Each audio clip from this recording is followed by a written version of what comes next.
आज हमारे साथ हैं सेंट्रल इंडिया की one of the best lactation consultant जो ब्रेस्ट फीडिंग को एक पर्पस और पैशन के साथ में जीती हैं, none other than doctor Neerja Puranik. Welcome you ma'am to the show. जैसे ही बच्चा इस दुनिया में आता है और वो जो शुरुआती समय होता है वो बड़ा ही खास होता है, बच्चे के लिए भी और बच्चे की माँ के लिए भी। उस समय को इतना खास मेडिकल स्पेस में क्यों माना जाता है? क्यों हम उसे गोल्डन आवर की उपमा के साथ पहचानते हैं? गोल्डन आवर एक बहुत ही अच्छी टर्म है जो कि WHO ने कॉइन की है, और ये समझाने के लिए कि ये वाला घंटा हमें ऐसे ही नहीं बिताना है। ये एक बड़ा पावरफुल स्टेटमेंट आप दे रहे हो कि ये जो बॉटल है ये पूतना का काम, पूतना से अपन इसको कंपेयर कर सकते हैं। अभी आपने यहाँ पर एक बात की कि बच्चों को बांध देते हैं, उससे भी वो थोड़ा अनकंफर्टेबल फील। हाँ, तो वो अगर ज़्यादा गर्मी हो जाती है उसको स्वॉडलिंग बोलते हैं। पर रिश्तेदार और इवन डॉक्टर्स और कई बार आया बाई और नर्सेस आके बता देती हैं, अरे तुम बैठ के पिला तुम लेट के पिला रहे हो, चलो उठो बैठ के पिलाओ। हेलो एवरीवन, मैं हूं एंकर मान और I welcome you all to another very fresh episode of the Gem Talk. आज का ये एपिसोड बड़ा खास है उन सब के लिए जो एक सोसाइटी का हिस्सा है, जो एक कम्युनिटी का हिस्सा है, जो एक पेरेंटिंग जर्नी कहीं ना कहीं एक्सपीरियंस करते हैं। वो सारी न्यू मॉम्स, वो सारी ओल्ड मॉम्स जो बेबी से कहीं ना कहीं कनेक्टेड है, उन सब के लिए आज का ये एपिसोड बड़ा ही खास होने वाला है, क्योंकि आज हमारे साथ हैं सेंट्रल इंडिया की one of the best lactation consultant जो ब्रेस्ट फीडिंग को एक पर्पस और पैशन के साथ में जीती हैं, none other than doctor Neerja Puranik. Welcome you ma'am to the show. हाँ, नमस्ते मन, इतना अच्छा इंट्रोडक्शन देने के लिए thank you so much. Thank you so much for joining us. और ये इसलिए भी बहुत खास है क्योंकि हर साल अगस्त मंथ में पूरी दुनिया वर्ल्ड ब्रेस्ट फीडिंग वीक को सेलिब्रेट करती है। और आज हमारे साथ जो पर्सनालिटी जुड़ी हुई है, लगभग पिछले 3 दशक से यानी 30 सालों से ब्रेस्ट फीडिंग को एक पर्पस और एक पैशन के साथ में लगातार हर पॉसिबल स्टेज पर लेकर जाने की कोशिश करती हैं। और आज का ये जो हमारा एपिसोड है, this is supported and promoted by Puranik Health Center. Thank you so very much to Puranik Health Center for supporting this wonderful cause. My very first question यहाँ पर जो मैम आपके लिए आ रहा है वो ये है, जैसे ही बच्चा इस दुनिया में आता है और वो जो शुरुआती समय होता है वो बड़ा ही खास होता है, बच्चे के लिए भी और बच्चे की माँ के लिए भी। उस समय को इतना खास मेडिकल स्पेस में क्यों माना जाता है? क्यों हम उसे गोल्डन आवर की उपमा के साथ पहचानते हैं? गोल्डन आवर एक बहुत ही अच्छी टर्म है जो कि WHO ने कॉइन की है, और ये समझाने के लिए कि ये वाला घंटा हमें ऐसे ही नहीं बिताना है। बच्चा और माँ की दुनिया बच्चा और बच्चे की दुनिया माँ है। और जैसे ही वो पैदा हुआ तो वो जहाँ से माँ के मतलब गर्भाशय में से आ रहा है, तो उसको एकदम से यहाँ का वातावरण और सब कुछ दिखता है, तो वो सबसे पहले हमारा कहना है कि उसको माँ की छाती पर इस तरह से चिपका कर रखना चाहिए, और फिर थोड़ा-सा एक स्टेराइल जो कपड़ा होता है हमारे पास, उससे हम उसको थोड़ा ढक देते हैं, जिससे कि उसको हाइपोथर्मिया नहीं हो। अब क्या होता है कि जैसे ही वो माँ के छाती पर आया, तो इमीडिएटली मत एक्सपेक्ट करिए कि वो आते से ही दूध पीने लगेगा। वो 15 मिनट तक तो कुछ भी नहीं करता है, इसलिए गोल्डन आवर उसको बोला गया कि हमें उसको टाइम देना है। तो थोड़ा-सा 15-20 मिनट तक वो देखेगा, और उसको दिखाई इतना ज़्यादा कुछ नहीं देता, वो सूँघने की शक्ति उसकी बहुत ज़्यादा होती तेज है। होती है। तो वो वही स्मेल जो उसकी माँ की है, वो उसको तलाश करता है, और वो यहाँ तक कि हम लोगों ने वीडियोज़ बनाए कि ब्रेस्ट क्रॉल करता है बच्चा, ब्रेस्ट की तरफ जाता है, और उसको वही धड़कन सुनाई देती है। प्रेफरेबली हम उसका सिर लेफ़्ट की तरफ, जैसे कि मेरा अभी है, तो लेफ़्ट साइड में करते हैं, तो उसको माँ की हार्ट बीट सुनाई देती है, तो बहुत कंफर्टेबल महसूस करता है। और जैसे ही माँ की स्किन टू स्किन, एक वर्ड है कि स्किन टू स्किन हमने जैसे ही लगाया, तो माँ के ऑक्सीटोसिन और प्रोलैक्टिन नाम के हॉर्मोन्स रिलीज होते हैं ब्रेन में से, और वो माँ की बॉडी का टेम्परेचर बढ़ा देता है। कितना सुंदर साइंस है ये, साइंस है। राइट? माँ का टेम्परेचर बढ़ जाता है, निपल्स इरेक्ट हो जाते हैं, और बच्चे को गाइडेंस मिलता है, और बच्चे को हाइपोथर्मिया मतलब उसका जो टेम्परेचर कम होता है वो नहीं होता है। माँ के शरीर पे बहुत सारे, सबके शरीर पे बहुत सारे बैक्टीरियाज हैं, है ना, हमारे स्किन के ऊपर। तो वही बैक्टीरिया बच्चे को मिलते हैं, और वो बैक्टीरियाज बच्चे को मिलते हैं तो क्या होता है कि जो दूध आएगा उसमें वो एंटीबॉडीज रहते हैं। हम्म। तो इसलिए किसी और को, नर्स को या पीडियाट्रिशियन या ऑब्स्टेट्रिशियन फॉर दैट मैटर, कहीं पे भी कोई भी बच्चे को ज़्यादा ना छुए और सिर्फ माँ की छाती पे उसको लगाया जाए तो वो बेस्ट होता है। फर्स्ट 45 मिनट्स या 1 घंटा बच्चा बहुत एक्टिव रहता है, और इस रिफ्लेक्स को, सकिंग रिफ्लेक्स भी उसका बहुत अच्छा होता है, तो इस रिफ्लेक्स को हमको यूटिलाइज करना है। और इसलिए गोल्डन आवर में हम ये कहते हैं कि उसका वेट मत लीजिए, उसको सक्शन मत करिए, उसको विटामिन के बाद में लग जाएगा, और उसके कपड़े और उसको भी कोई पहनाने की ज़रूरत नहीं है, दादी नानी को मत दिखाइए, बस ये वाला।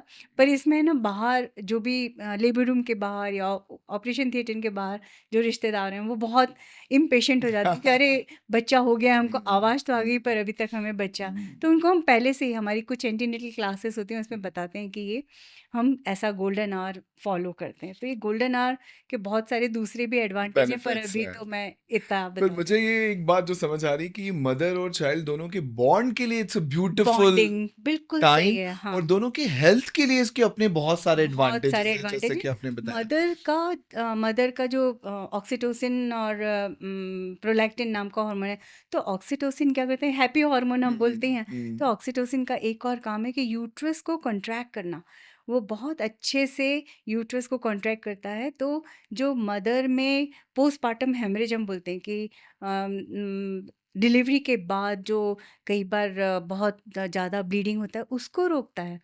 मतलब इसके इंस्टेंट बेनिफिट्स बहुत चालू। Instant benefits right, for the right, mother. Right. और माँ अपने बच्चे को देखने में इतना बिजी हो जाती है कि हम, अगर नॉर्मल डिलीवरी हो रही तो हम नीचे टाँके आराम से लगा सकते हैं, वो हमको डिस्टर्ब नहीं करती है।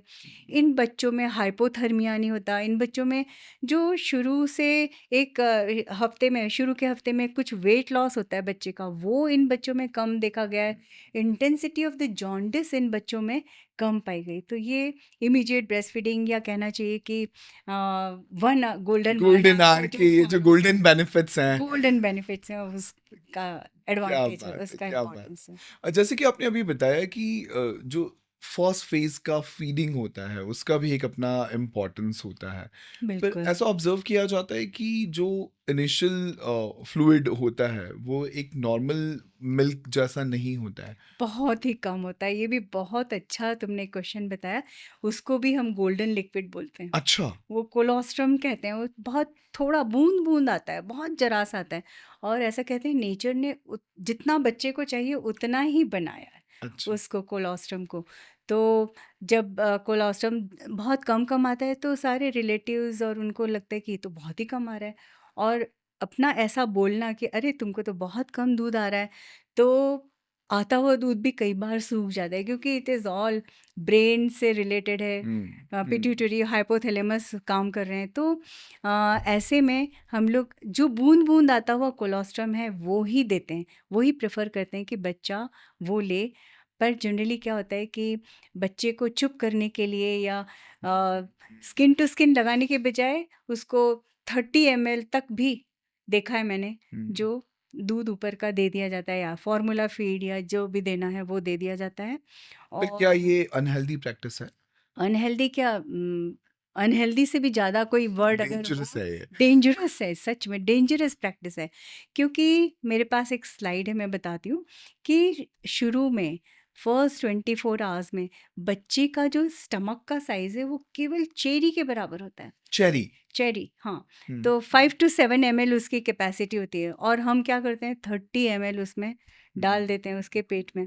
तो बच्चे का जो सकिंग रिफ्लेक्स है वो ख़त्म हो जाता है, और बच्चा फिर बाद में सक नहीं करता है, और फिर डिमांड और सप्लाई होता है। इसमें हमेशा काम तो वही होता है कि अगर बच्चा सक करेगा तो और ज़्यादा दूध बनेगा, पर बच्चा सक ही नहीं कर रहा है क्योंकि वो ऑलरेडी फुल है उसका स्टमक इतना ज़्यादा। तो वो एक बहुत डेंजरस तो सिचुएशन हो एक जाती है। एवरेज आपने कहा टमी साइज जो होता है वो 5 टू 7 ml के फॉर आसपास फॉर होता है फर्स्ट 24 आवर्स में। आवर्स के हाँ, लिए, फिर पर धीरे धीरे वो बढ़ता है। ओके, पर हाँ, अगर उस फर्स्ट 24 आवर्स में अगर मान लीजिए उस बच्चे को जो हमने अब फीडिंग जिसको कहते हैं ऊपर से जो दूध दिया गया है उसकी क्वांटिटी ज़्यादा है, तो क्या वो उसके टमी के साइज को लॉन्ग टर्म भी इफेक्ट बिल्कुल करता है? अफ़ेक्ट करता है, बिल्कुल अफ़ेक्ट। आप रोज़ अनहेल्दी फूड खाओ और पिज़्ज़ा है, बर्गर है, जो भी खाना है, और मतलब ये सोचो कि आप है ना डे 1 क्या, मतलब 1 आवर से ही, शुरू से ही आप उसको अनहेल्दी चीज़ें दे रहे हो। हम्म, हम्म। तो तो वो वो डेंजरस कहलाता है फॉर श्योर बहुत है ही। डेंजर। एक चीज़ ये भी है कि जैसे ही बच्चा पैदा हुआ, तो बच्चे का जो इंटेस्टाइन है, हम्म, जो इसके आते हैं, वो परमिएबल हैं। मतलब ज़रा भी कुछ उसमें गया तो उसको वो सोक कर लेगी। हम्म, जैसे कोलोस्ट्रम की एक बूंद गई तो वो एक पूरा थिन फ़िल्म बन जाएगी उसकी इंटेस्टाइन एक पे, लेयर। उसको प्रोटेक्ट करने के लिए। और अगर आपने ऊपर का दूध दे दिया, तो वो भी एब्ज़ॉर्ब होता है। बच्चे की इंटेस्टाइन न केवल स्टेराइल भी है और परमिएबल भी है। तो ये हमें देखना है कि उसके जो मुँह के अंदर जो भी जाएगा, वो केवल कोलोस्ट्रम की कुछ बूंदें जाएँ और कुछ भी ना जाए। तो ये गोल्डन मिल्क हर मदर को शुरू के 2-3 दिन गोल्डन मिल्क ही आता है, और यहीं पे ही सब कुछ हो जाता है कि अरे इसको तो दूध नहीं आ रहा। चलो, हमको पता है कि बहुत अच्छा होता है माँ का दूध, पर अभी 2 दिन तो हम दे देते हैं, जब तक नहीं आ रहा है तब तक दे देते हैं, और आप देखिए तीसरे दिन तो एकदम दूध अच्छे से आने लगता है। पर वो बच्चे जिनको कि ऊपर का दे दिया गया है, वो फिर सक नहीं करते हैं, और एक विशियस सर्कल बन जाता है, एक कुचक्र बन जाता है। फिर वो रोता है, उसको ईज़ी आदत हो जाती है कि ईज़ी मिल्क की, तो वो फिर ऊपर का दूध दे दिया जाता है। वो ज़्यादा सोता है, कम सक करता है, और माँ को ब्रेस्ट फीड अच्छे से नहीं कर पाता फिर वो। पर ये अगर ब्रेस्ट फीडिंग इतना इम्पोर्टेंट एक एलिमेंट है और जानकारी के अभाव में ये मान लिया जाता है कि शुरुआत में अगर थोड़ा ऊपर का दूध दे भी दिया तो क्या फर्क पड़ जाएगा, एक आध बॉटल दे भी दी तो क्या फर्क पड़ जाएगा? हाँ, ये जो बॉटल, एक जस्ट 1 बॉटल का जो कंसेप्ट है, वो बहुत डेंजरस है। ये माँ के लिए तो है ही सही, क्योंकि सप्लाई कम हो जाता है, बच्चा उस तरह से सक नहीं कर पाता, इतना स्ट्रॉन्गली जितना उसको करना है। और बच्चे के लिए तो सबसे ज़्यादा डेंजरस है, क्योंकि मैं ऐसे कंपेयर करती हूँ, जो रियल मदर का जो ब्रेस्ट फीडिंग है वो रियल मदर की है, या फिर गाय का जो होगा तो वो स्टेप मदर की फीडिंग हो गई, चलो। पर वो स्टेप मदर से भी, मतलब है तो स्टेप मदर का भी, अगर है तो ह्यूमन मिल्क है। पर ये जो बॉटल है, ये पूतना है, आपने कहानी सुनी होगी ना, कृष्ण श्री भगवान कृष्ण, ने। जी जी जी। तो ये जो बॉटल है, वो बच्चे को मारने आई है या उसको बीमार करने आई है। ये एक बड़ा ये पावरफुल स्टेटमेंट आप दे रहे हो कि ये जो बहुत ही बॉटल है ये पूतना का पूतना काम। पूतना से अपन इसको कंपेयर कर सकते हैं। एक तो सबसे बड़ा कि अगर बच्चा, ब्रेन तो बहुत डेवलप्ड रहता है, ह्यूमन ब्रेन्स बच्चे का, फॉलिक एसिड और सब खा के आजकल तो बच्चे और ज़्यादा तेज हो गए। तो ज़रा सा उसको समझ में आया कि ये बॉटल से मुझे मिल रहा है, तो वो निप्पल कन्फ्यूज़न हो जाता है उसको, कि मुँह में, फिर वो ब्रेस्ट को भी उतनी वैसे ही सक करेगा, कि केवल निप्पल माँ की सक करेगा, वो ब्रेस्ट फीडिंग नहीं करेगा, वो निप्पल फीडिंग करेगा। और ऐसे में माँ को बहुत ज़्यादा, कभी निप्पल में क्रैक्स आ जाते हैं और बहुत पेनफुल कंडीशन हो जाती है। फिर मदर को इतना पेन होता है कि फिर वो बोलती है, कितने ही उसके एडवांटेजेस हों, मैं नहीं पिलाने वाली। एक तो ये निप्पल कन्फ्यूज़न बच्चे को, जो कि हमारी हमारी गलती से हुआ, वी आर रिस्पॉन्सिबल, बच्चा नहीं है। फिर जो मिल्क है, वो इतनी सारी चीज़ें, इम्यूनोग्लोबुलिन्स है, माँ का जो दूध है, इम्यूनोग्लोबुलिन्स हैं, लाइसोजाइम्स हैं, और एंटी इन्फेक्टिव प्रॉपर्टी, ये सारे तो प्रोवाइड कर ही रहा है। पर उसके साथ साथ एक सब्सटेंस होता है, जिसको अच्छे वाले बैक्टीरियाज मिल रहे हैं बच्चे को, बच्चे मदर के के मिल्क से बच्चे मदर को वो के गुड मिल्क से बैक्टीरियाज। गुड बैक्टीरियाज मिल रहे हैं। और उन गुड बैक्टीरियाज को फीड करने के लिए एक बहुत अच्छी शुगर भी मदर के मिल्क से मिल रही है ना? तो वो शुगर कहीं भी एब्ज़ॉर्ब नहीं होती, वो लार्ज इंटेस्टाइन में जाके एब्ज़ॉर्ब होती है, और उसमें एक सिएलिक एसिड रिलीज़ होता है से, जो कि बच्चे की इंटेस्टाइन को एसिडिक बना देता है। तो हम्म, एसिडिक एनवायरनमेंट में ज़्यादा दूसरे बैक्टीरियाज ग्रो नहीं हो नहीं सकते। हो सकते। तो ये नेचर का कितना सुंदर वो चीज़ है कि लैक्टिक एसिड वो एसिडिक एनवायरनमेंट हो गया है। और ये जो सियालिक एसिड है वो कहाँ डेवलपमेंट में काम आ रहा है पता है? ब्रेन के डेवलपमेंट में। हम्म, हम्म, बच्चे के ब्रेन के डेवलपमेंट में ये सियालिक एसिड का बहुत बड़ा रोल है। तो इतना सब कुछ जब मिल रहा है और ऐसे में अगर एक बॉटल भी आ जाती है ना बच्चे के ऊपर, या फॉर्मूला फीड से आपने बहुत ज़्यादा स्मार्ट हुए तो चम्मच कटोरी से भी पिला दिया, वो भी बहुत नुकसान वाला हो सकता है। और इससे बच्चा 4 वीक्स पीछे चला जाता है, उसका इंटेस्टाइन। और फिर उसके बाद आपको समझ में आया कि नहीं, हमें ये नहीं देना है, तो 4 वीक्स पीछे उसके इंटेस्टाइनल वो सो जो फ्लोरा चला जाता है। डेवलपमेंट माइलस्टोन्स है तो वो डिले हो हाँ, जाते हैं। तो वो जो बैक्टीरियाज़ हैं, खराब वाले बैक्टीरियाज़ ग्रो होने लगते हैं। हम्म, तो एक बॉटल के इम्पैक्ट एक इतने बॉटल सारे के हो सकते हैं। इम्पैक्ट इतने सारे हो सकते हैं, फिर जस्ट कभी 1 कभी बॉटल। ये एक डिस्कशन होता है कि माँ को अगर इनफ मिल्क नहीं आ रहा है तो अब उसका ऑल्टरनेट क्या है, यही देना ही तो एक ऑल्टरनेट है। ये नॉट इनफ मिल्क तो सबसे बड़ी प्रॉब्लम है। सारी मदर्स यही बोल के आती हैं कि ये इसको दूध प्रॉपरली आ नहीं रहा है। तो इसका एक बहुत बड़ा मतलब इसमें है ना, बहुत मिथ्स और मिथ कंसेप्शंस जो हैं वो इसमें इन्वॉल्व हैं कि बच्चे को एक तो हम है ना, शुरू में अपन ने दूध पिला दिया ऊपर का, तो सकिंग नहीं हो रहा। सकिंग नहीं हो रहा तो सप्लाई नहीं होगा, है ना? अगर जो आपने अच्छे से डिमांड सप्लाई वाली बात। डिमांड और जी सप्लाई जी हुआ, एक जी। तो वो हो गया। बच्चे को आपने दूसरे कॉट में सुला दिया, बच्चे को आप स्किन टू स्किन नहीं लगा रहे हो। स्किन टू स्किन लगाने से सप्लाई बहुत ज़्यादा बढ़ जाता है। वो केवल सकिंग ही नहीं करता, बच्चा अगर माँ के इधर भी हाथ लगा रहा है, छाती पे, पेट पे, सब उस जगह हाथ टच लगाता है, का भी एक उस इम्पैक्ट। टच का बहुत इम्पोर्टेंस है। और वो उस टच से बहुत ज़्यादा मिल्क बनता है, प्रोड्यूस होता है सीक्रेट बॉडी होता में। है। हाँ हाँ हाँ। हम जब ब्रेस्ट फीडिंग पे बात होती है, एक सबसे कॉमन कंप्लेन ये होती है कि मदर को इनफ मिल्क आ ही नहीं रहा है, तो उसको ब्रेस्ट फीडिंग से शिफ्ट करने के अलावा कोई ऑप्शन बचता नहीं है। तो ये बॉटल फीड इनफ पे बॉटल शिफ्ट फीड करें, पे जाना हाँ। ही होता है। हाँ, या तो फ़ॉर्मूला फ़ीड दे देते हैं कि चलो नहीं जी आ रहा। जी। ये एक बहुत ही मतलब बहुत कॉमन चीज़ है, जो हम लोग हमारी प्रैक्टिस में देखते हैं कि नानी-दादी और स्पेशली घर के रिश्तेदारों को लगता है कि हमारे समय तो ऐसा दूध बहता था और ये दूध नहीं बह रहा है। हम्म, और कई बार तो पंप लगा लेते हैं और पंप में देखते हैं कि देखो इतने एमएल ही आ रहा है, हम्म, तुमको दूध पूरी तरह से अच्छे से नहीं आ रहा। तो उसका एक बहुत अच्छा एक फ़ॉर्मूला है कि अगर बच्चा दिन भर में 5 या 6 बार पेशाब कर रहा है, पी कर रहा है, इसका मतलब कि माँ को दूध अच्छे से आ रहा है। उसका वज़न अगर थोड़ा-सा अच्छे से बढ़ रहा है, तो मतलब माँ को दूध अच्छे से आ रहा है।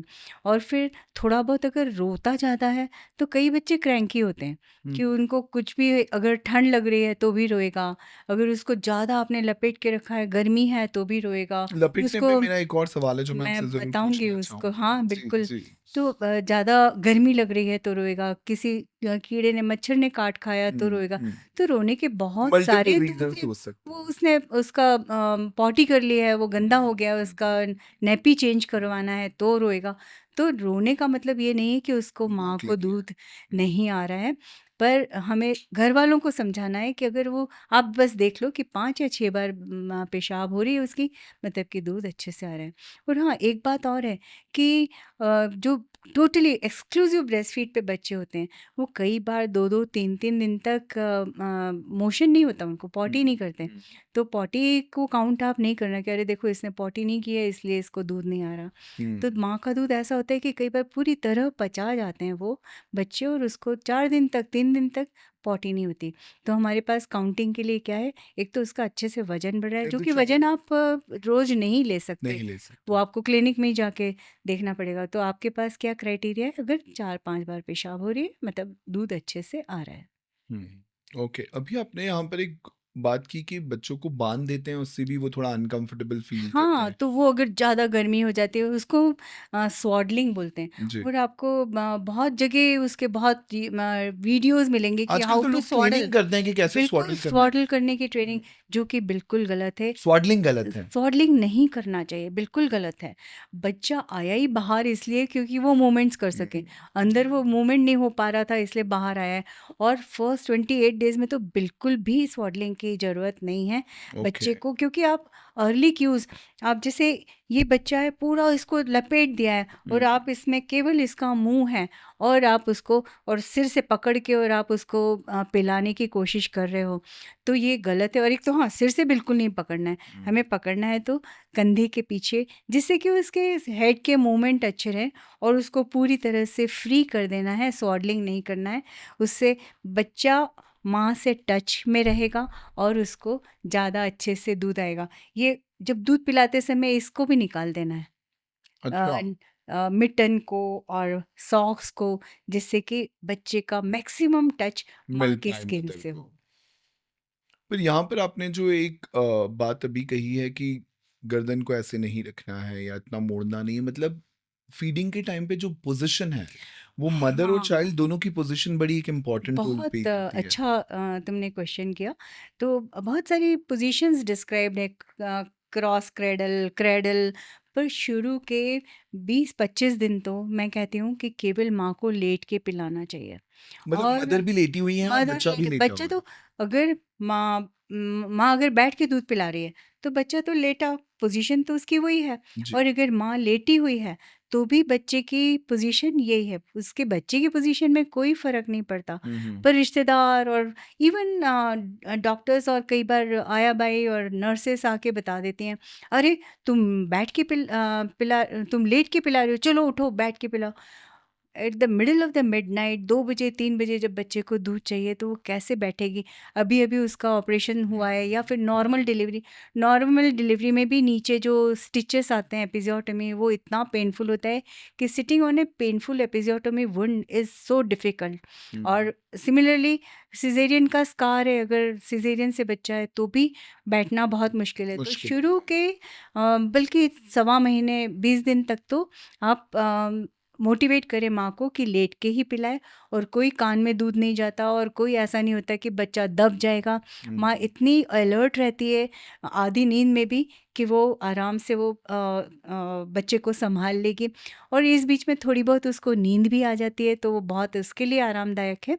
और उसको अपनी ब्रेस्ट के वेट को पकड़ना नहीं पड़ता, बच्चे को पकड़ना नहीं है ज़्यादा, बस एक छोटा सा नेप ऑफ द नेक पे एक छोटा सा सपोर्ट दे दे वो, जिससे कि बच्चे की गर्दन अच्छे से ऊपर हो जाए और वो अच्छे से फ़ीड दूध कर पी पाए। ले। हुँ, हुँ। तो लेट के पिलाना बहुत अच्छी चीज़ है।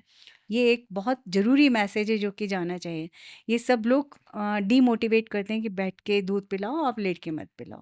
पर लेट के पिलाने के पीछे का प्राइमरी रीज़न कि मदर को कम्फर्टिंग हो मदर जाए? को आराम मिले और बच्चा तो वैसे ही उसी पोजीशन जी, में है, जी। तो मदर का कंफर्ट शुरू के दिनों में, और यही दिन है जबकि लैक्टेशन स्टेब्लिश हो रहा है। हुँ। बाद में तो बच्चा शीर्षासन करके भी पी सकता है।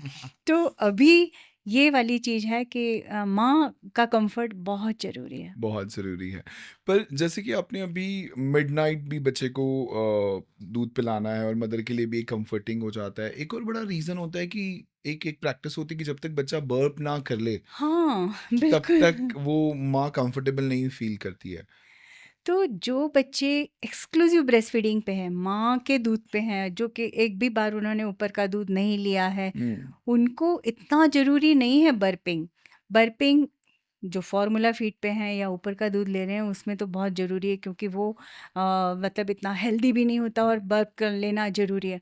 पर जो माँ के दूध पे बच्चे हैं, उनको कई बार जब मिडल ऑफ़ द नाइट पे बच्चा अगर सो गया है पीते-पीते, तो वो हुँ, आराम से लेटे-लेटे उसको वैसे ही लेटे रहने दें, और हल्का-सा ये वाली करवट अगर दिला दें तो उसका अगर ज़्यादा दूध पी लिया है, तो फिर वो एंगल ऑफ द माउथ से नीचे चला जाएगा, वो ट्रेकिया में जाने की संभावना एकदम कम हो जाएगी। हुँ। तो बर्पिंग तो कंपल्सरी नहीं है, ले तो ठीक है, अगर नहीं भी बच्चा हाँ, ले तो रहा है तो इतना उसका उसको इट्स वो नॉट नहीं दैट बिग होना। ऑफ एन इश्यू हाँ, फॉर अ मदर बिल्कुल। और अ चाइल्ड। और फिर किसके लिए? जो कि एक्सक्लूसिव ब्रेस्ट फीड एक्सक्लूसिव है। ब्रेस्ट फीडिंग पे हाँ। है। बहुत बार ये ऑब्जर्व करने में आता है कि बच्चा एक्सक्लूसिवली ब्रेस्ट फीडिंग के ऊपर है, फिर भी उसके जो डेवलपमेंटल माइलस्टोन है, स्पेशली जो उसका वेट गेन है, वो रेगुलर नहीं दिख रहा है, या उसमें वो अच्छा, सिग्निफिकेंस गे डिफरेंस गे नहीं दिख रहा है। हाँ। तो ऑल्टरनेटिव्स पे जाना ठीक है?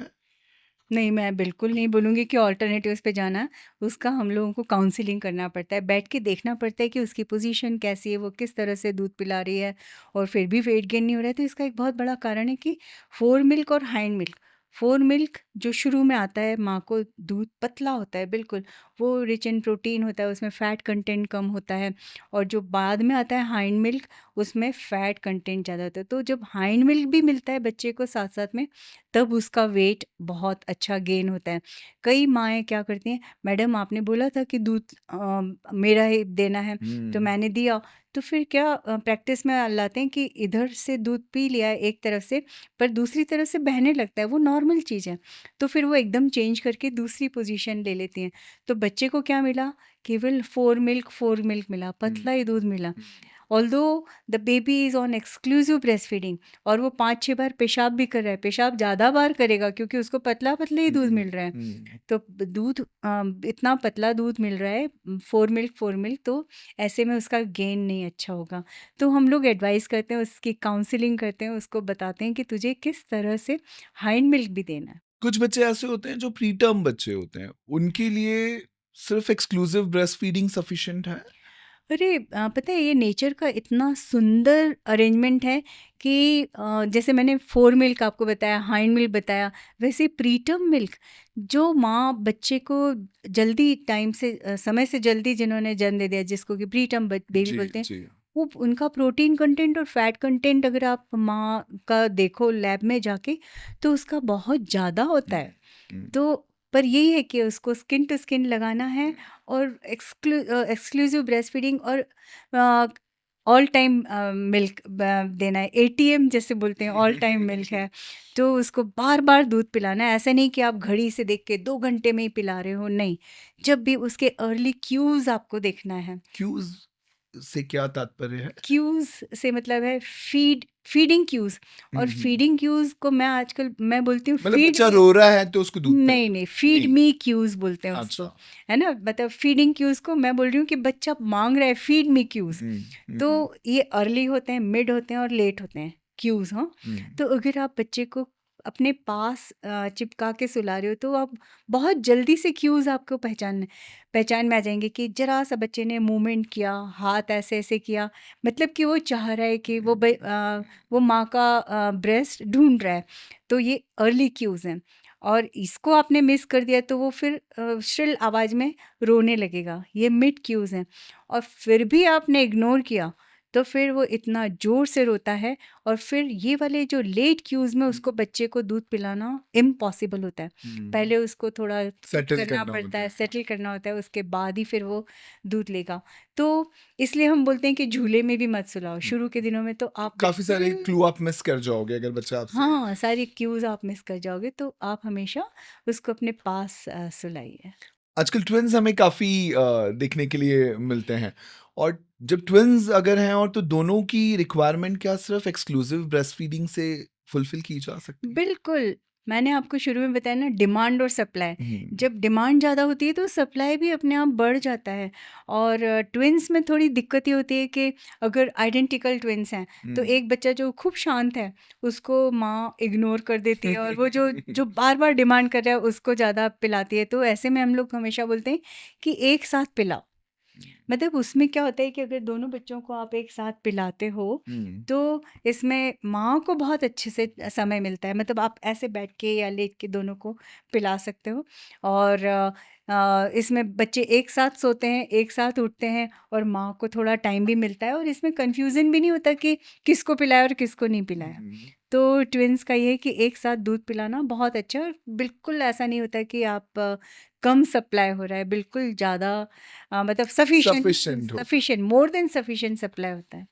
पर ये तो बात हुई ट्विन्स की। पर हाँ, अगर मान लीजिए कि पहला बच्चा ब्रेस्ट फीडिंग पे है हाँ, और मदर ने दूसरा बच्चा डिलीवर कंसीव किया है, कर लिया है और कंसीव किया है, हाँ, हाँ। हाँ। तो क्या वो दोनों बच्चों के लिए भी ये जो अभी आपने डिमांड सप्लाई वाला या जो एक नेचर का अरेंजमेंट की बात की, वो वहाँ बिल्कुल। भी एप्लीकेबल है? सबसे पहले तो जैसे ही माँ प्रेग्नेंट हुई और 1.5 साल का ही बच्चा है, छोटा जो है, तो ये कह दिया जाता है कि अब तुम ये 1.5 साल के बच्चे को दूध पिलाना बंद बंद कर कर दो। दो। तो वो बिल्कुल बंद नहीं करना है। हुँ, हुँ। She should continue breast feeding और अपना हेल्दी डाइट मेंटेन रखे और अच्छे से न्यूट्रिशन प्रॉपर रखे और वो उसको भी दूध पिलाए और प्रेगनेंसी कंटिन्यू रखे। और जब डिलीवर हो जाती है तो जो न्यूबॉर्न है, नेचुरली न्यूबॉर्न को फर्स्ट प्रेफरेंस देगी वो, और न्यूबॉर्न के साथ-साथ वो अपना जो उसका सिबलिंग है उसको भी पिला सकती है। तो इसको हम टेंडम फीडिंग बोलते हैं। हुँ, हुँ। तो दोनों को साथ-साथ पिलाना भी अच्छा है। पर अभी आपने कहा कि बच्चा 1.5 साल का हो गया है, तब तक मदर उसको ब्रेस्ट फीड करती रहे। क्या क्या ये प्रैक्टिकली दिखाई देता है? मतलब मुझे ऐसा लगता बिल्कुल। है 6 महीना, 8 महीना, 9 महीना एक नहीं, हाई। नहीं, तो 6 महीने तक तो हमें एक्सक्लूसिव ब्रेस्ट फीडिंग करना है, मतलब कुछ भी ऊपर का नहीं देना है, और 6 महीने के बाद हमें अन्नप्राशन करना है। अन्नप्राशन भी लोग है ना सबसे पहले खीर से कर देते हैं, हुँ। जो कि बिल्कुल गलत है। बच्चे को आने वाले 1.5 साल तक ना तो नमक देना है और ना शक्कर देना है। तो नमक और शक्कर बिल्कुल कॉन्ट्राइंडिकेटेड है। तो जो भी आपके घर में बन रहा है, लौकी की सब्ज़ी बन रही है तो उसके लिए आप निकाल दीजिए बिना नमक वाली, और बच्चे को खिला सकते 6 हैं आप। महीने के बच्चे को? 6 महीने के बच्चे को, मतलब आप ग्रेजुअली प्रोग्रेसिवली, ओके, ओके, चालू ओके, करेंगे, ओके, ओके। और उसको इतना गाढ़ा, कई बार क्या करते हैं कि केवल दाल का पानी, हुँ। चावल का पानी, वो चावल का पानी, दाल का पानी सफिशिएंट नहीं होता है बच्चे के न्यूट्रिशन के लिए। उसको इतना गाढ़ी चीज़ देनी चाहिए जितनी वो एक्सेप्ट कर ले। उसका टंग का थ्रस्ट होता है एक, वो मतलब थोड़ा-थोड़ा देखिए, आप देखिए कि चेक वो कर सकते हैं कि उसका एक्सेप्ट एक्सेप्टेंस। कर रहा हाँ। है कि नहीं, और उसकी कंसिस्टेंसी, दही जो होता है, गाढ़ा दही, उतनी वैसी कंसिस्टेंसी होनी चाहिए। और हम क्या करते हैं, दाल का पानी, चावल का पानी, वो बच्चे के न्यूट्रिशन के लिए अच्छा नहीं होता नहीं, है। पर किस उम्र तक breast feeding is breast feeding a healthy WHO का प्रैक्टिस? रिकमेंडेशन है कि 2 साल के बाद भी आप करा सकते हैं। और 2 साल क्या, मेरी डॉटर ने तो 4 साल तक अपने बेबी को ब्रेस्ट फीड कराया। रात को जब माँग रही है तो उसको देना है। तो आपके हिसाब से वीनिंग करनी ही नहीं चाहिए? बिल्कुल, मैं यही कह रही हूँ कि वीनिंग तो होना ही नहीं चाहिए। जब तक बच्चा पिए उसको पीते रहने देना चाहिए। और कई बार बच्चे सॉलिड्स पे आ जाते हैं, और ये जो मिल्क है वो कई बार मेडिसिन का काम करता है। आपने देखा होगा 1.5 साल 2 साल के बच्चे नीचे से उठाकर खा रहे हैं। कुछ भी खाना गिराएँगे फिर नीचे से उठा के खाएँगे। ऐसे में कई बार बच्चे को उल्टी हो जाती है, दस्त हो जाते हैं, और यहाँ तक कि डिहाइड्रेशन में जाके और आईसीयू में एडमिट करना पड़ता है। तो ऐसे में बच्चा, माँ अगर दूध पिला रही है, कंटिन्यू कर रही है, तो वो मेडिसिन का काम करता है वो मिल्क। और उसको जो छाती से लगा के, स्किन टू स्किन लगा के जो कंफर्ट मिलता है, तो आईसीयू के कंफर्ट से ज़्यादा अच्छा होता है। और वो मेडिसिन का काम करती है, एंटीबॉडीज़ उसको देती है। कोरोना में क्या हुआ? कोरोना काल में हम लोगों ने सबने इम्यूनाइज़ेशन कर लिया था, पर बच्चों को इम्यूनाइज़ नहीं किया था। हुँ। और ऐसे में जो हमारी इम्यूनिटीज़ हैं, हमारी जो एंटीबॉडीज़ हैं, वो बच्चे के उस पे गई थी। तो वीनिंग तो करना ही नहीं है। कई लोग है ना, करेले का रस लगाते हैं और चुकंदर लगा देते हैं। वीनिंग नहीं करना है, जैसे कि बिल्कुल आपने कहा, नहीं पर कर अब वर्किंग मदर्स के लिए कैसे प्रैक्टिकली पॉसिबल है कि वो इन सब चीज़ों को यस, मैनेज कर बहुत पाएँ? इम्पोर्टेंट है। वर्किंग मदर्स को मैं एडवाइस दूँगी कि तुम जितना, जब शाम को तो घर आ रहे हैं ना अपन, तो रात को मैक्सिमम दूध पिलाओ। तो प्रोलैक्टिन जो हार्मोन है वो मैक्सिमम रात को सिक्रीट होता है। कितनी अच्छी नेचर की गिफ्ट है। और रात में ना मेलाटोनिन भी ज़्यादा की मात्रा जिससे ज़्यादा होती है। नींद जब बेहतर आती बच्चा है। नींद बहुत जल्दी, ज़रा-सा पिया फिर सो जाता है, फिर उठता है, फिर तो कई बार तो मिल्क कोमा एक टर्म कॉइन हुई है कि इतना गहरी नींद सोता है कि जैसे कोमा में हो, इतना। तो वर्किंग मदर्स के लिए ये है। और फिर ये भी है कि सरकार की तरफ से उनको वर्किंग मदर्स को थोड़ा-सा ज़्यादा जैसे मैटरनिटी लीव का हमारे यहाँ पर मैटरनिटी का, प्रावधान 6 हाँ, महीने के लिए। 6 महीने से भी अगर ज़्यादा हो तो अच्छा है। और पर आजकल कई सारे, जैसे जहाँ प्रावधान की बात कर रहे हो, हमारी फैशन इंडस्ट्री ने कई सारे फीडिंग गाउन्स डिज़ाइन किए हुए हैं, फीडिंग ब्रास डिज़ाइन किए हुए हैं। उनको आप कैसे देखते हो? अ, जैसा मैंने बताया कि शुरू के जो सवा महीना है, 6 वीक्स है, या फिर 20-25 दिन है, जबकि स्किन टू स्किन बहुत ज़रूरी है। तो हुँ। ऐसे में तो मैं माँओं को यही एडवाइस करती हूँ कि जो फीडिंग गाउन्स हैं, फीडिंग ब्रास हैं, उसको न यूज़ करके, क्योंकि केवल एक स्लिट ओपन हो रही है और ऐसा लग रहा है जैसे पेट्रोल पंप में से नोज़ल डालिए और पेट्रोल आ जाता है, वैसा नहीं है। हम्म, पूरा एक प्रोसेस है, जब बच्चा स्किन से टच कर रहा है और फिर ब्रेन में सेंसेशंस पहुँच रहे हैं कि यस, द तो उस मैं मदर चाइल्ड का वो एक जो जो इंटीमेट बॉन्डिंग है, मोमेंट है, हाँ, एक जो वो that's very very reflexes important. वो हो जाते हैं, ख़त्म हो जाते हैं। तो शुरू में तो नहीं, हाँ, फिर जब वो बाहर जा रही है और तो उसके लिए कन्वीनियंस के लिए बहुत ठीक है, पर शुरू में बिल्कुल नहीं। मदर की फूड इनटेक का हाँ, बड़ा फर्क पड़ता है। बच्चा जो ब्रेस्ट फीडिंग पे है एक्सक्लूसिवली, उसको बहुत बार कहते हैं मम्मी ने अगर कुछ गड़बड़ खाया है तो बच्चे के पेट में गड़बड़ हो रही है। सही है। ये पता नहीं पुराने ज़माने से चली आ रही परंपराएँ हैं या वैसा है। तो ऐसे में तो हम यही बताते हैं कि शुरू में सवा महीने तक तो देते ही नहीं हैं, हम्म, कुछ भी नहीं देते, केवल एक दलिया और दाल और एक घी वाली रोटी, बस। हम्म, उसके अलावा ना तो केला देंगे, ना अनार देंगे, ना उसको ककड़ी, टमाटर, नींबू, संतरा, कोई फ्रूट्स भी नहीं देते। ऐसे में कॉन्स्टिपेशन होता है और बस घी खिलाते जाते हैं। हम्म। तो घी खिलाइए आप, पर वो मॉडरेशन में।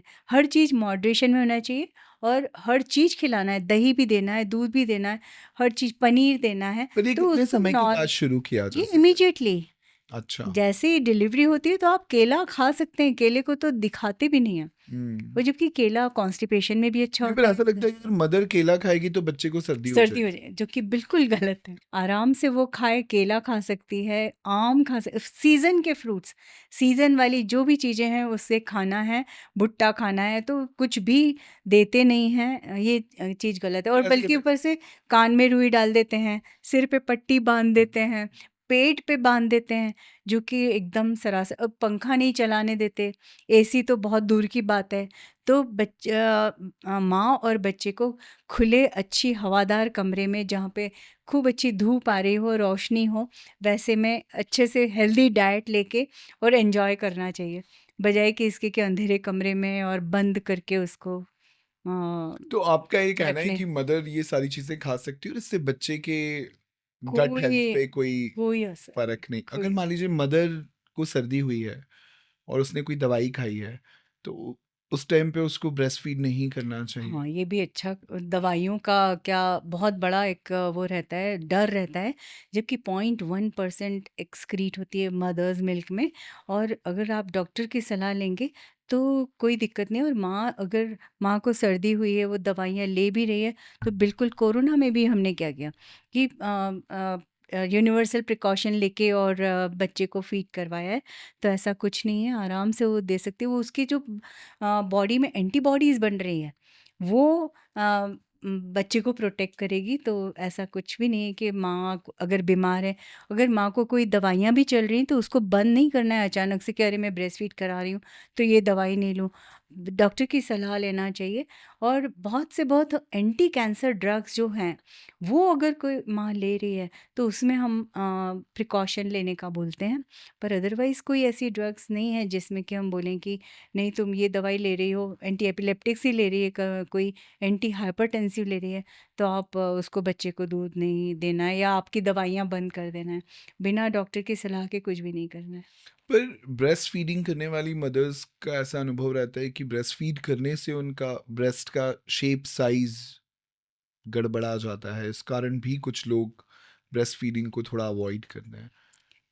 ये भी गलत है। मैं कितनी मॉडल्स की आपको बता सकती हूँ कि जो बिल्कुल स्लिम ट्रिम हो गई हैं, और बल्कि मैं तो कहूँगी ब्रेस्ट फीडिंग एक बहुत बढ़िया जिम है। हम्म, जितना आप ब्रेस्ट फीड कराओगे, उतना बच्चे का वज़न बढ़ता है और उतना आपका घटना चालू हो जाता है। ये फैक्ट है।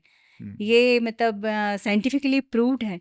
तो बच्चे को आपको उठाना, बच्चे को फीड कराना, ये एक बहुत बढ़िया एक्सरसाइज़ है। हम्म। और इसमें कोई ऐसा नहीं है कि आपका शेप बिगड़ जाएगा या Now we ये। are towards the end of our entire discussion because this has been such an informative and meaningful conversation जो आज हमने आपके साथ यहाँ पर किया है। नीरजा पुराणिक जी ने अपने जीवन का एक बहुत बड़ा हिस्सा ब्रेस्ट फीडिंग को सपोर्ट, प्रमोट, लोगों को एजुकेट करने में और उसको सेलिब्रेट करने में लगाया है।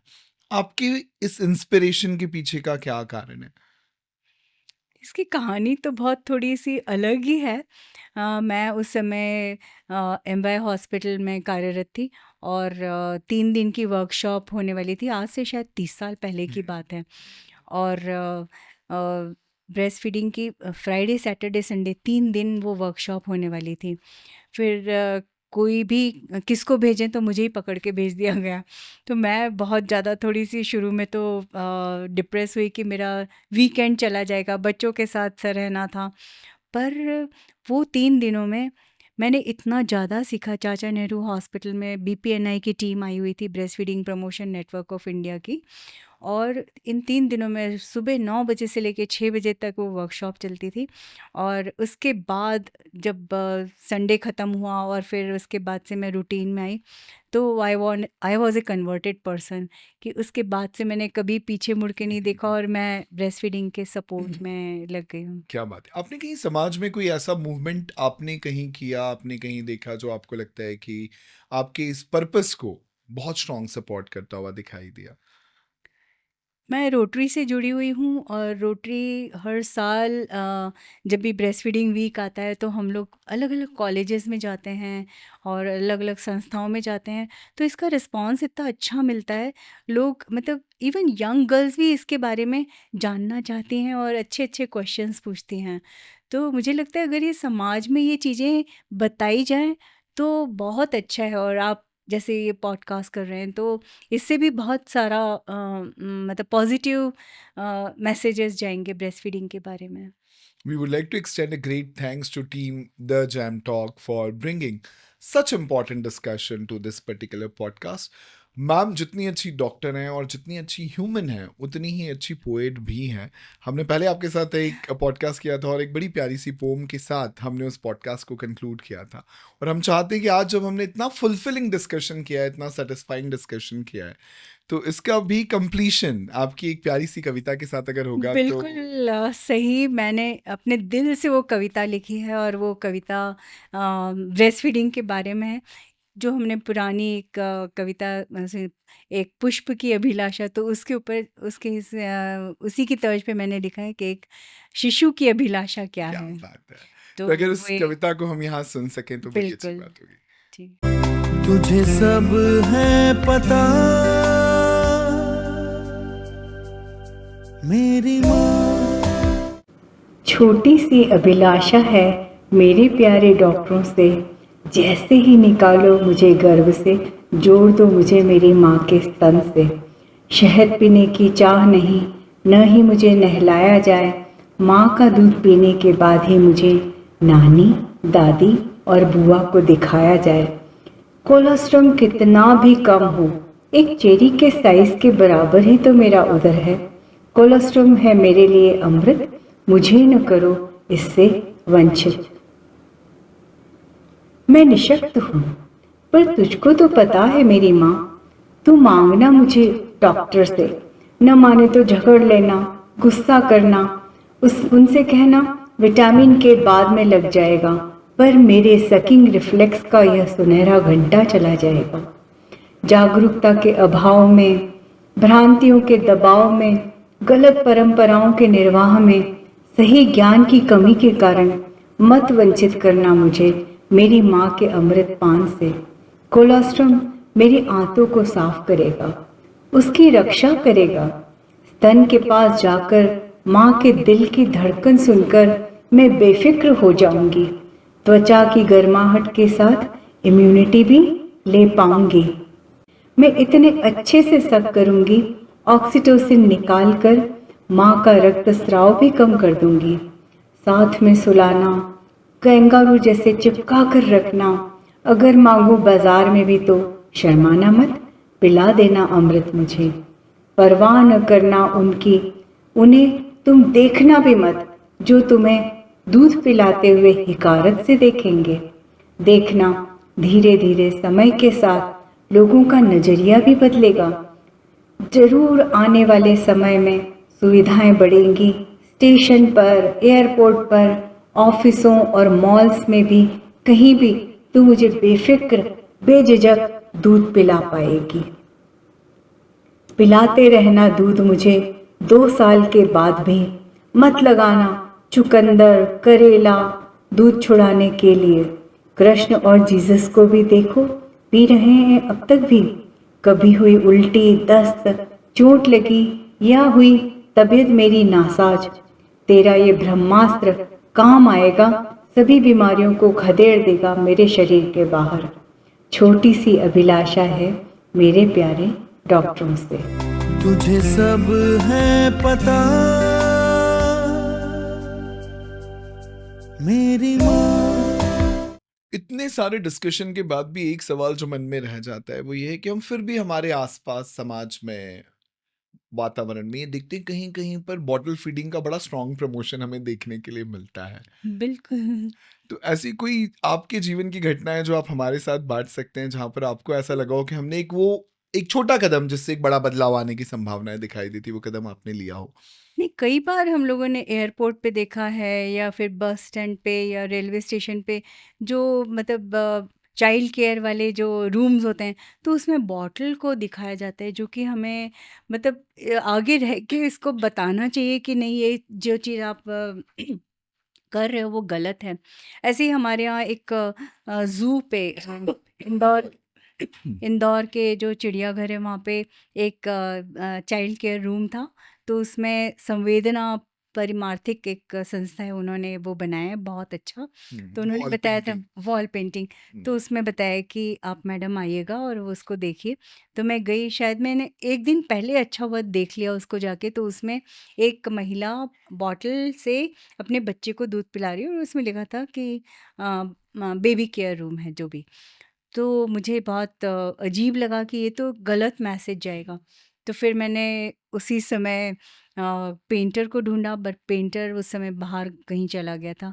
तो फिर किसी और पेंटर को हायर किया और उसका जो फ़ोटो था, जो पेंटिंग थी वो बदलवाई और उसमें माँ एक बच्चे को अपना स्तन से दूध पिला रही है, वो वाला लगवाया कि कम से कम मैसेज सही जाए। और थैंक्स टू परमार्थिक वो संवेदना कि उन्होंने मेरे को अलाउ किया कि हाँ, आप ये कर सकते हो। क्या तो बात है, ऐसे सच अ छोटी-छोटी पावरफुल चीज़ें हैं। मैसेज कि हम अपने सोसाइटी के हर उस जगह पे सुधार को लाकर समाज के इस बड़े महत्वपूर्ण, और मुझे लगता है समाज नहीं, हर एक घर, हर एक व्यक्ति के इस एक बहुत बड़े पहलू के अंदर एक बड़ा बदलाव ला सकते हैं। सो इसी के साथ हम यहाँ पर एक बड़ा सा धन्यवाद आपको एक्सटेंड करना चाहते हैं for making this conversation really really meaningful and engaging for everyone who is listening to it. Thank you so very much thanks for joining us thank you today. So much.